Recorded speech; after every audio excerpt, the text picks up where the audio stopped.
नमस्कार दोस्तों, स्वागत है आप सभी का एक बार फिर से स्टोरीज विद पीएस राठौड़ पर।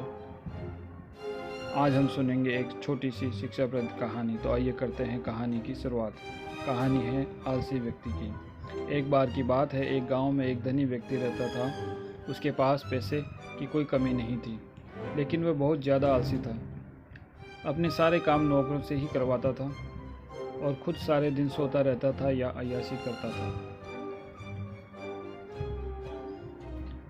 वह धीरे धीरे बिल्कुल निकम्मा हो गया था। उसे ऐसा लगता था जैसे मैं सबका स्वामी हूँ, क्योंकि मेरे पास बहुत धन है, मैं तो कुछ भी खरीद सकता हूँ। यही सोचकर वह दिन रात सोता रहता था।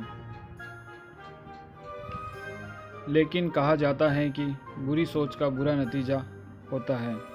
बस यही उस व्यक्ति के साथ हुआ। कुछ सालों में उसे ऐसा महसूस हुआ जैसे उसका शरीर पहले से शिथिल होता जा रहा है। उसे हाथ पैर हिलाने में भी तकलीफ होने लगी। यह देखकर वह व्यक्ति बहुत परेशान हुआ। उसके पास बहुत पैसा था। उसने शहर से बड़े बड़े डॉक्टरों को बुलाया और खूब पैसा खर्च किया, लेकिन उसका शरीर ठीक नहीं हो पाया। वह बहुत दुखी रहने लगा। एक बार उस गांव से एक साधु गुजर रहे थे। उन्होंने उस व्यक्ति की बीमारी के बारे में सुना, सो उन्होंने सेठ के नौकर से कहा कि वह उसकी बीमारी का इलाज कर सकते हैं। यह सुनकर नौकर सेठ के पास गया और साधु के बारे में सब कुछ बताया।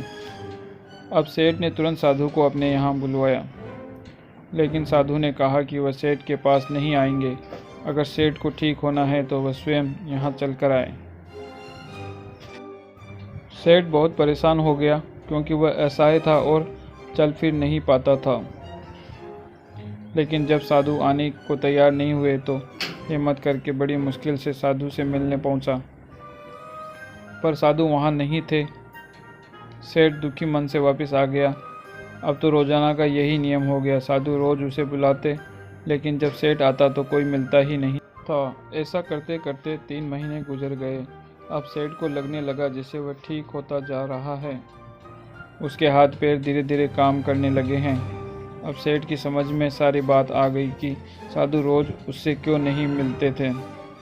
लगातार 3 महीने चलने से उसका शरीर काफ़ी ठीक हो गया था। तब साधु ने सेठ को बताया कि बेटा, जीवन में कितना भी धन कमा लो, लेकिन स्वस्थ शरीर से बड़ा कोई धन नहीं होता। इस कहानी से हमें शिक्षा प्राप्त होती है कि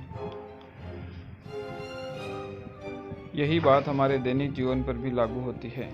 पैसा कितना भी कमा लो, लेकिन स्वस्थ शरीर से बढ़कर कोई पूंजी नहीं है। आज की कहानी में इतना ही। कहानी को पूरा सुनने के लिए धन्यवाद।